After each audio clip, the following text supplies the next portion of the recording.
Today is March 13th, 2015.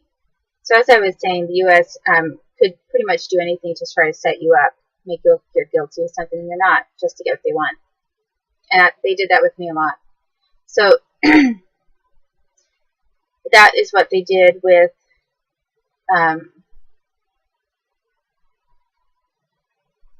that's what they did with basically with my entire life. And this Officer Adams, who was positioned with Officer Wright, basically they'd start getting a rap sheet going up against me in Coquille area. And I think that it was all really part of their strategy of trying to dirty up my history so that when they planned to take a baby from me, it was easier for them. I think also that they did it as their own self-defense, illegal self-defense mechanism because, for example, if that Officer Adams is related to Psychologist Adams, he was programming me to be raped, to look like I was consenting to being raped. And there was a very large group involved in it. And so some of the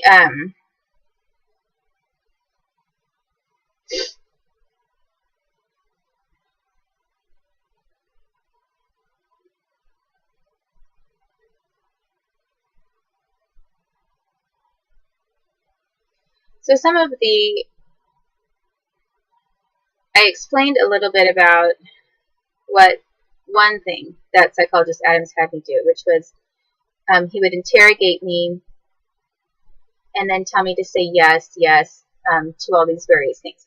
Okay, now this is the other part of it that I didn't mention in the other video. And it's something I'm going to bring up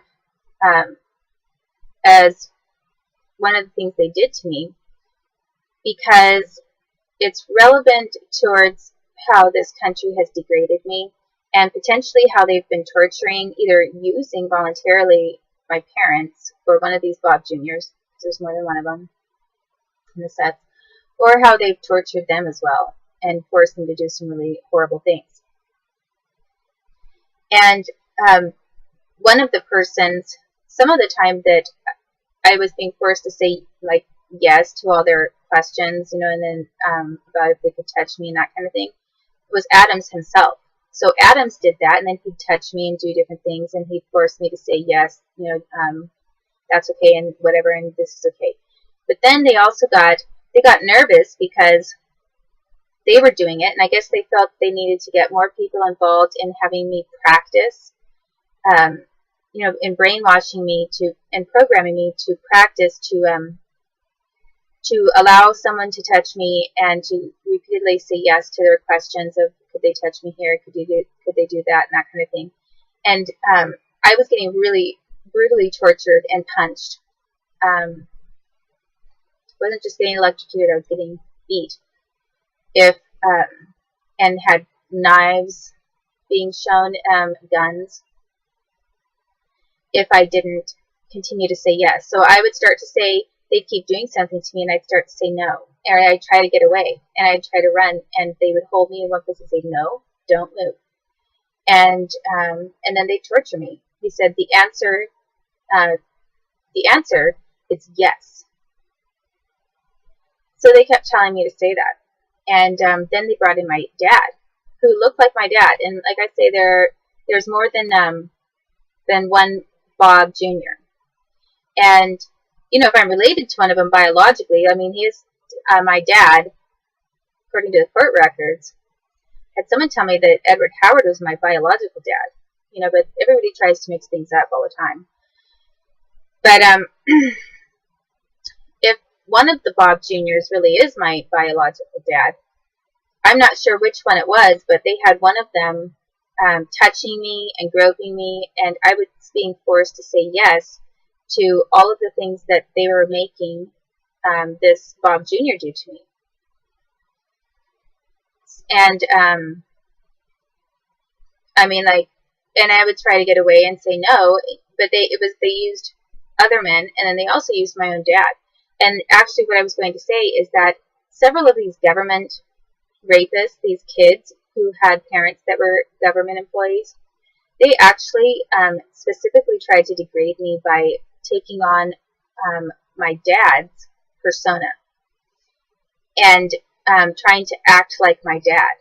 And it was kind of basically a sick attempt, I think, to, when I was a little kid, like as little girls might do, you get asked, who do you want to marry? Are you going to marry? And I was like, I don't want to marry anyone except for you, Daddy, Or like little boys can say, I want to marry Mommy. It's just kind of like a kid thing when kids don't understand the dynamics of relationships. It's a kid thing that kids say and think and feel and believe because they don't really know what marriage is.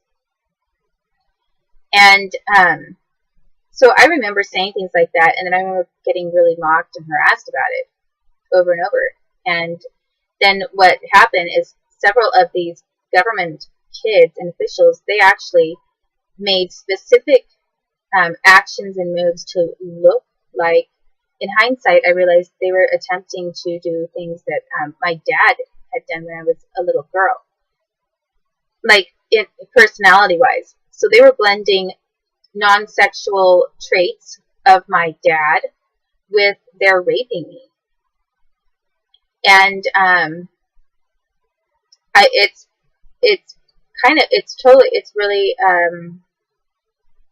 I can describe some of those specific traits and things that they incorporated into what they were doing, their schemes, and how they were degrading me. But I might do that a little bit later. And right now, I think I am just going to finish talking about what they were doing with this programming. So that was one aspect. This forced me to say yes to everything of the rape.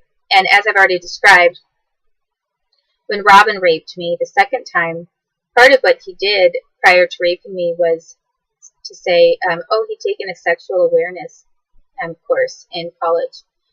And they trained him to have sexual sensitivity to avoid problems. So he's going to ask me, can I touch you here? Can I do that? This or that. And I was supposed to say, yes or no. So he started using the exact same tone of voice, pace of questioning and everything that Adams had done with me. And then I was like automatically saying yes, yes. And then when I was stopped, I started not saying anything at all. Like I would stop and not say a word.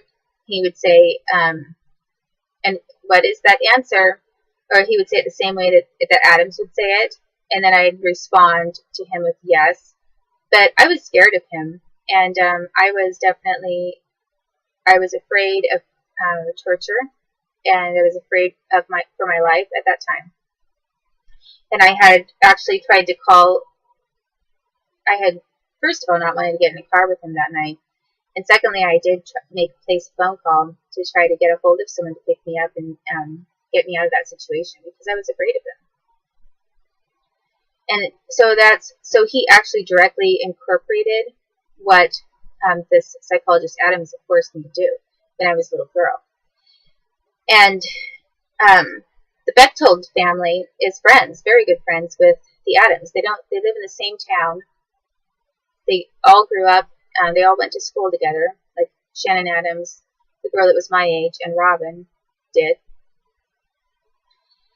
And their houses were maybe like 15 minutes away from each other because the Adams house was in the country and the Bechtold house was sort of on the edge of town at that time. And that's how the town was set up.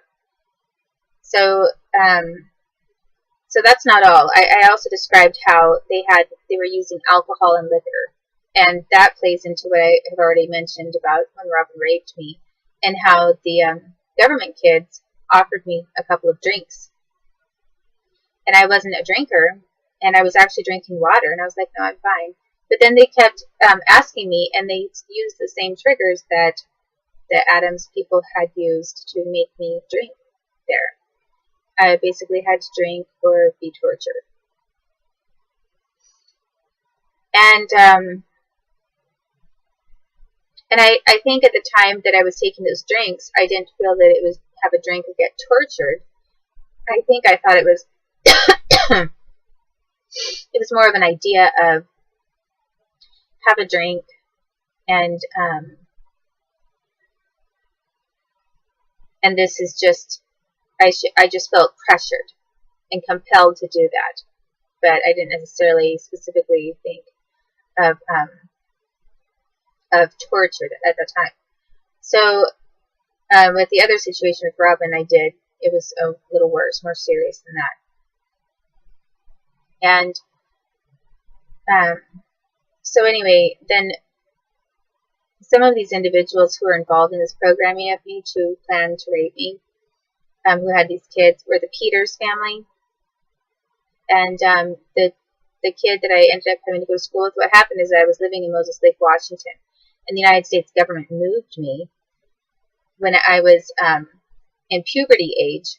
They decided to move me over to Sherwood, so that I was forced to go to high school with all these kids whose parents were my abusers.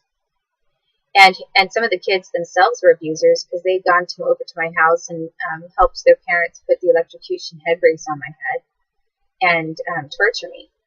So I was being forced to live in an area and go to school in an area where all these kids were government offenders. You know, they were people who worked for the government and state-sponsored torture of me. And the girl that was my age with the Peters family is Alicia Peters. And the girl that was my age for the Adams family, and Alicia and, well, Adams and the Peters were very close friends, family friends. And Shannon and Alicia were best friends. So then Shannon was the girl who was my age with the Adams family. And then there was Robin Bechtold. Robin was the kid my age from the Bechtold family. There was Erica Ballinger, and Ballinger, I've already mentioned, is having facilitated several of the rapes of me, both times as transportation to locations where I was going to be raped by government employees. And so Erica Ballinger was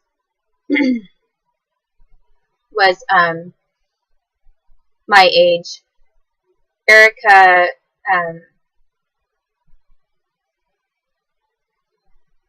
there were a couple of other government employees' kids that were involved in all of this, but they weren't necessarily at the bar at the time that I was even set up to be raped by Robin Bechtold.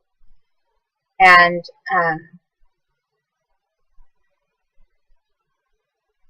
there were some other individuals there too. Like, for example, Dan Borben was there, and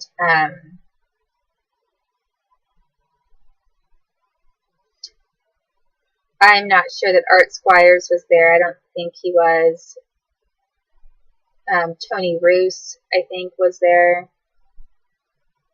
Maybe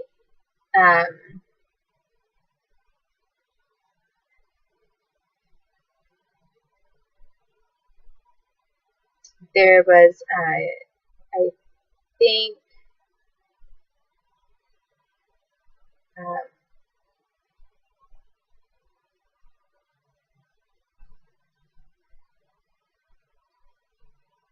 Jordan was there. There were a bunch of government kids that were guys that kind of stood off a little bit in the background. But while